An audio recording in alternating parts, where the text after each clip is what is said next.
ጤና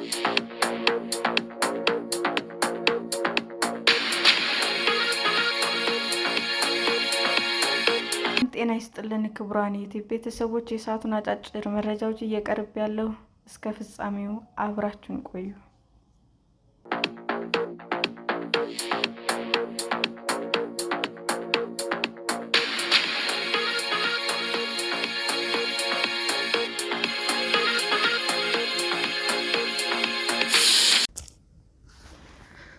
እስራኤል የተኩስ አቁም ስምምነት ከተደረሰ ጀምሮ 1500 በላይ ሕንፃዎችን አውድማለች።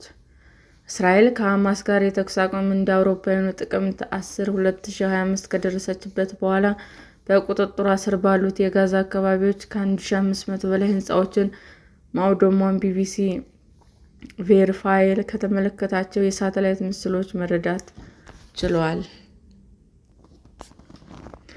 እንደ አውሮፓውያኑ እስከ ህዳር 8 ድረስ የተወሰዱ የቅርብ ጊዜ ምስሎች እስራኤል መከላከያ ኃይል በሚቆጣጠራቸው አካባቢዎች ሙሉ ወር ባልሞላ ጊዜ ውስጥ አፍርሷቸዋል። ቢቢሲ ሰርቫይል ባደረገው ግምገማም በአካባቢው የተወሰኑ ምስሎች ማግኘት አዳጋች በመሆኑ እስራኤል ያፈረሰቻቸው ሕንፃዎች ቁጥር ከዚህ ሊልቅ እንደሚችል መገመት ይቻላል።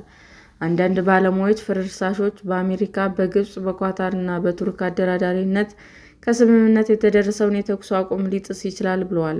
ነገር ግን የእስራኤል መከላከያ ቃል አቀባይ ለቢቢሲ ቬሪፋይል የተንቀሳቃሽ ያሉትን የተኩስ አቁም ማዕቀፍን ተከትሎ መሆኑንም ተናግረዋል። የአሜሪካ ፕሬዝዳንት ዶናልድ ትራምፕ ለጋዛ የነደፉት ባለ 20 ነጥብ የሰላም ዕቅድ የአየርና የመድፍ ድብደባዎች ጨምሮ ሁሉም ወታደራዊ እንቅስቃሴዎች ይቆማሉ ይላል። ፕሬዝዳንቱ ከዚያ ጊዜ ጀምሮ ጦርነቱ አብቅቷል ሲሉም በተደጋጋሚ ተናግረዋል። የቢቢሲ ቬሪፋይል የተመለከታቸው የሳተላይት ምስሎችም የእስራኤል ወታደሮች በጋዛ እያደረሱት ያለውን ውድመት በከፍተኛ ደረጃ መቀጠሉን አረጋግጧል። ቢቢሲ ከተኩስ አቁሙ በፊት የተነሱ እንዲሁም ከስምምነቱ በኋላ የተወሰዱትን የሳተላይት ምስሎች በመመልከትና የደረሱ ውድመቶችን ለማመልከት በተናጠል ቆጠራ አካሂዷል።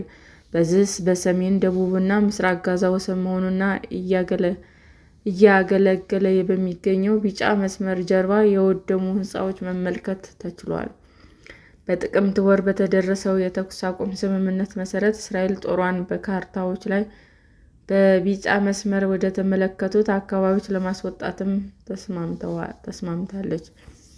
ቤቶች፣ እርሻዎችና እፅዋት ወድመዋል። በምስራቅ ካን ዩኒስና በአባስን አል-ካቢር አካባቢ የነበሩ ብዙዎች የፈራረሱ ሕንፃዎች ከመውደማቸው በፊት ጉዳት የደረሰባቸው አይመስሉም። ከላይ በተነሳ የሳተላይት ምስል ብቻ መደምደሚያ ላይ ለመድረስ አስቸጋሪ ነው። ነገር ግን እነዚህ ሕንፃዎች በአወቃቀራቸው ላይ የሚታይ የደረሰ ጉዳት አልነበራቸውም ወይም በአቅራቢያቸው እንዳሉ ፍርስራሾች ወይም የጉዳት ለውጦች የሚናገር መልእክት አልነበረም። የአትክልት ስፍራዎች፣ ዛፎች እና አንዳንድ ትናንሽ የአትክልት ስፍራዎች ያሉባቸው ቤቶች ነበሩ። መስከረም 26 2016 ዓ.ም ጦርነቱ ሲጀምር የተነሱትን ከተኩስ አቁም በኋላ ከተነሱ የሳተላይት ምስሎች ጋር ሲነጻጸር ብዙ ሕንፃዎች ላይ ለውጥ ያሳያል። ናካሃሊ ወደ አልማዊስ ከመፈናቀሏ በፊት በአባስን አል-ካቢር ትኖር ነበር። ቤቷን ስትገልጸውም ዓለም ነበር፣ እንዲሁም በአጸዶችና አትክልቶች የተሞላ ነበር በማለት ነው። አሁን ልክ በጋዛ እንዳሉት ሌሎች አካባቢዎች ሁሉ አካባቢው በፍርስራሾች ሞልቷል። የእስራኤል ጦር ምን ነገር አላስቀረልንም፣ ሁሉንም ነገር ነው እያፈራረሱ ያሉት ትላለች። ከአሊያ ካልም በአልማዊስ በሚገኘው ድንኳናችን ሆነን ሲያፈራርሱት ይሰማናል ብላለች። አክላም ልባችን ተሰብሯል ስትል ሐዘኗን ገልጻለች።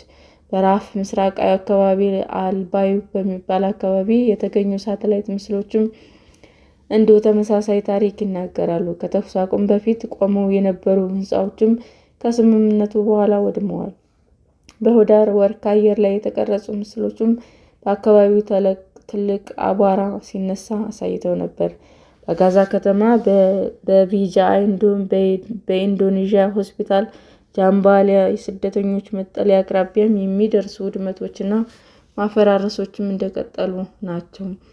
በእስራኤል ስትራቴጂካዊ ጉዳት ሚኒስቴር ውስጥም የብሔራዊ ደህንነት ቢሮ ኃላፊ የነበሩት ናታን ሻሚር የእስራኤል ጦር ድርጊት የተኩስ አቁም ጥሰት ላይሆን ይችላል ይላሉ። ስምምነቱ ከቢጫው መስመር ወዲያ ባሉ አካባቢዎች ተግባራዊ አይሆንም ሲሉም ይከራከራሉ። በማህበራዊ ሚዲያ ላይ የተጋሩና ትክክለኛነታቸው የተረጋገጡ ቪዲዮዎችም ከተኩስ አቁም ስምምነት በኋላ ከቢጫው መስመር ጀርባ ቁጥር የሚደረግባቸው ማፈራረሶች፣ ዶዘሮች ህንፃዎች ሲመነጋገሉም ያሳያል።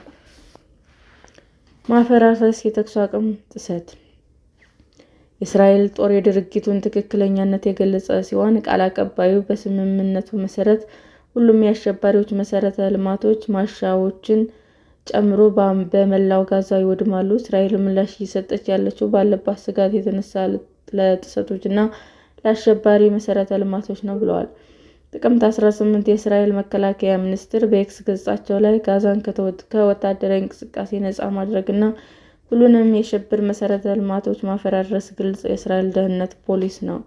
ዋይት ሀውስም ይፋ ያደረገው የትራምፕ የሰላም ዕቅድ 13ኛው ነጥብ ወታደራዊ ሽብርና ለጥቃት የሚውሉ መሰረተ ልማቶች፣ ዋሻዎችን እና የጦር መሳሪያዎች ማምረቻ ተቋማት ይወድማሉ እንዲሁም ዳግም አይገነቡም ይላሉ። ነገር ግን ጋዛን ከወታደራዊ እንቅስቃሴ ነፃ የማውጣት ሂደት በገለልተኛ ተቆጣጣሪዎች ቁጥጥር ስር እንደሚሆንም ይገልጻል። የሩሲ ባልደረባ የሆኑት ዶክተር ሃሄየር ይህ በእርግጠኝነት የተኩስ አቁም ጥሰት ነው ይላሉ። ነገር ግን ዋሽንግተን ዲሲ እንደዚህ ያለው መረዳት ፈቃደኛ አይደለችም። ይህም የተኩስ አቁም ስምምነት በትክክል ባይጸናም እንኳ ጸንቷል ማለት ብቻ ፈቅደዋል። ነገር ግን ሻሚ መከላከያ ሰራዊት የተኩስ አቁም ስምምነቱ እየጣሰ መሆኑን አስተባብለዋል። ለቢቢሲ እንደተናገሩትም በእስራኤል ጦር ውስጥ ያሉት ምንጮችን በመጥቀስ ሐማስ በሚቆጣጠረው ክልል የፈለገው እንዲያደርግ ተፈቅዶለታል፣ እስራኤልን በምትቆጣጠረው ክልል የፈለገችው እንድታደርግ ተፈቅዷል የሚል አመለካከት አለ።